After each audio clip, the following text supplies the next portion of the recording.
in Bayelsa State, I knew that the verdict of the Bayelsa governorship election was an exchange to a higher objective. And the actual objective was the Imo State governorship election. I, for one, will not want APC in whatever guise to be in any region whatsoever in the entire Southeast region. Once again, as usual, I would like to reiterate that Southeast is the entire 11 South and Southeast states as described by the Caliphate. Now, what is even more painful about the events that are unfolding is the fact that the Caliphate can even sit somewhere and manipulate us like pawns in a chess game. To the psyche of an average Southerner, you can be whatever you want to be only by the ratification of the Caliphate. Somebody like Omar Agege, the Deputy Senate President, showed by his body language to be thankful that he is what he is only because the Caliphate said so. Omar Agege is my brother. I'm happy he's my brother. But the mentality that a brother of mine could only be happy because he feels he can only be what he is because the Caliphate made it possible to be what he is what is annoying me. That is a very stupid and mind-boggling retrogressive mentality that is so annoying that most Southerners carry. It's a very dangerous time that we are now. And I seem to see that every single game plan of the Caliphate is gaining ground and is succeeding by the number. The only people that are making it possible for the Caliphate to succeed by the steps of evil machination that they are carrying out, it's we ourselves, the Southerners. We have now developed the strength to find the opportunity to fight ourselves. I was watching the Supreme Court proceedings. What really pained me, of course I knew it was going to end like this. There is no way that PDP will win Bayelsa and PDP will win Imo State. I was watching the proceedings. But what really pained me is not the fact that I knew what the whole game plan was about. What really pained me was that you could actually see Igbos who are the primary target of the Caliphate to subdue, sharing themselves into two groups. Those who are waiting that the Supreme Court rules in favor of APC, and those who are waiting that the Supreme Court rules in favor of PDP. Can you see how dumb and stupid we are? Because take it or leave it. Like I said, and I will always say, APC is a vehicle for the Islamization agenda of the Caliphate over Nigeria, over the domination of Nigeria. It's a pity that most of us Southerners still see APC as a place that you should belong. Like I said in other video, like Arsenal or Manchester United. I'm a Manchester fan. I'm a Manchester United fan, or I'm an Arsenal fan. It's a little bit. It's crazy. It's really crazy. Now that APC has been reaffirmed to be in Imo State, let me tell you what the stakes are. I want you to see APC in Imo State as a strong arm of the Islamization agenda, clawed, when I mean claw, okay, taloned or clawed, firmly gripped in the very essence of the Southeast.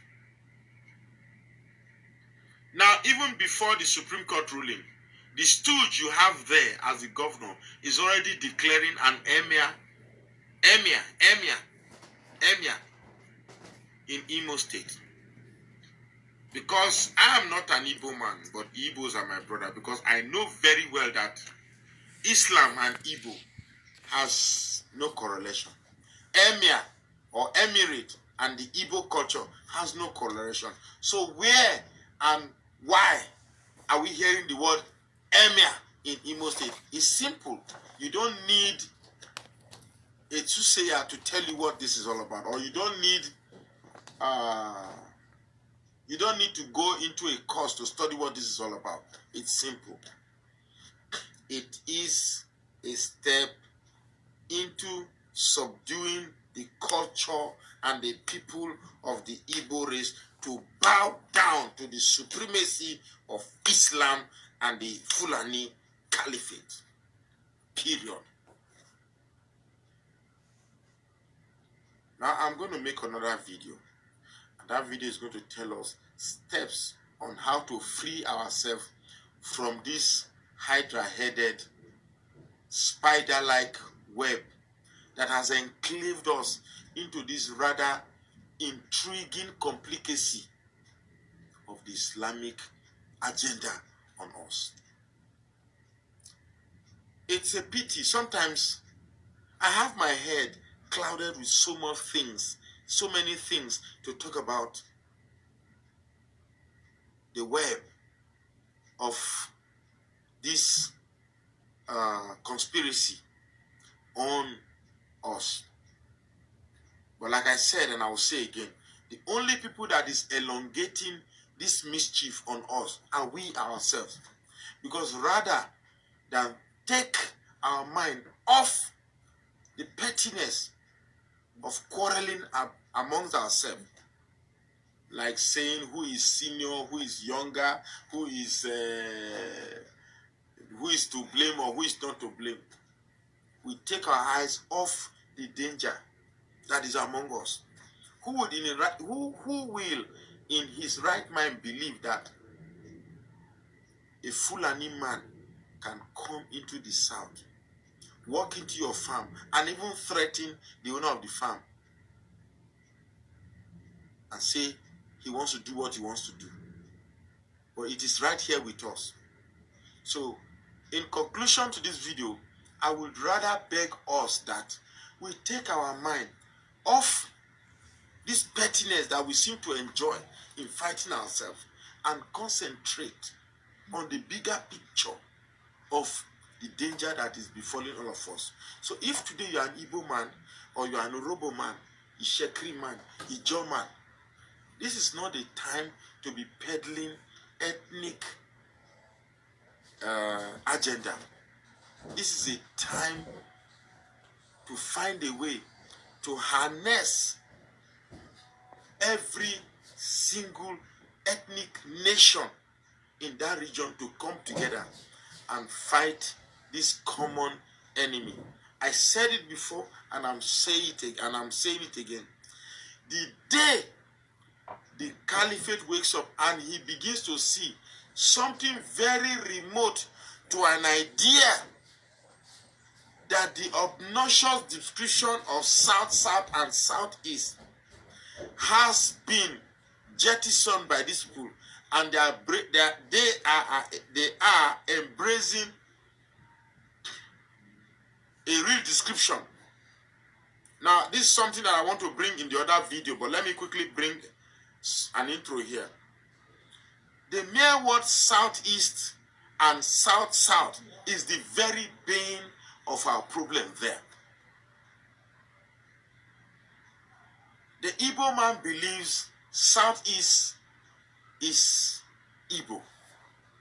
The south-south believes southeast is Igbo. So he asks a man from the south-south to say, no, you are southeast. It's like in his mind, it's like you are telling him that no, he should jettison his identity and accept Igbo identity. To my south-south brothers, to my Orobo brothers, Ishekiri, Isoko, Edo, this is a very wrong notion. And it is the ingenious strategy that the caliphate has used to split us apart. You are not south-south. It took me the grace to realize this. You are not south-south. We are southeast. I made a video concerning this compass identity. There's no such thing as south-south or middle belt. We have northeast, northwest, southwest, southeast. We are southeasterners. The day we all begin to realize, the day the Igbo man begins to realize that southeast is bigger than the Igbo race. Southeast is an enclave that contains multiplicity of tribes. The day the other riverine area begin to realize that south-south description is an ingenious plan by the caliphate to make themselves see themselves different, or sorry, what was I saying? The day the riverine people begin to see that the south-south description is an ingenious plan of the caliphate to make themselves see themselves different from the Igbos, and thereby imputing or planting that divisive psychology amongst these different tribes, or perhaps make the other tribes see Igbos as their enemies, where indeed accepting them as our own only confirms our strength. Because one of the strategies that these people use is that they go to a place and find the tribe that is more populous and make the other tribes see them as enemies. Go to Adamawa, the Bachama people are the most populous tribe there. But I can tell you in Adamawa State, they have made it in such a way that every other single minority tribe see the Bachama as their enemy rather than the bigger enemy of the caliphate. Go to Plateau State. They've made the other tribes see Birom as the Birom is the major tribe here in Plateau State. But they made the other tribe seem to concentrate more on fighting the Birom as their enemy rather than the bigger enemy of the caliphate. It's the same thing that is happening in the southeast. They've made the other tribe see Igbos as their enemy, as against the real threat of the caliphate that is hell-bent on collecting your wealth and your lands. So I'm not going to say much because I hate making very long videos. So I just want to say what I've said. I hope it gets into our mind. And the purpose of this video is to shape our mind so that we can be able to look beyond these tribal sentiments or ethnic sentiments, so that we can be able to look beyond who is Urobo, beyond who is Igbo, beyond who is Calabar, and begin to see ourselves as one. And if you are an Igbo man, because if somebody called me today and said that if you are talking to people and they refuse to answer, or they refuse to accept you, what do? What you should do is keep talking to them. Over the years, you now have somebody like me. I'm an Urobo man, full-fledged Urobo man. My mother is Urobo, my father is Urobo. full-fledged. Well, here am I talking about people embracing Igbos. So if you keep holding on to the dream, you will get people like me who will spring up, and before you know it, we come together as one. What is encouraging these people to the point that they are now in our land killing us is simply because we see ourselves differently. And they said a divided house cannot grow, but a house in unity builds a fortified barricade from every negative force that wants to come in. I'd like to say thank you for listening. We are one and we are on. In of me horrible. Because me will video na me ji we gba me wo to tako wa ne e kwa ko sheko aina okpota mamo ona dota ekenene ne me robo me naja data me sat hwegbo na mi kese we avovo vai okpoto o shewe ore aina o ovre Oraka tane Igbo Igbo mi kase na de of return now because it didn't agono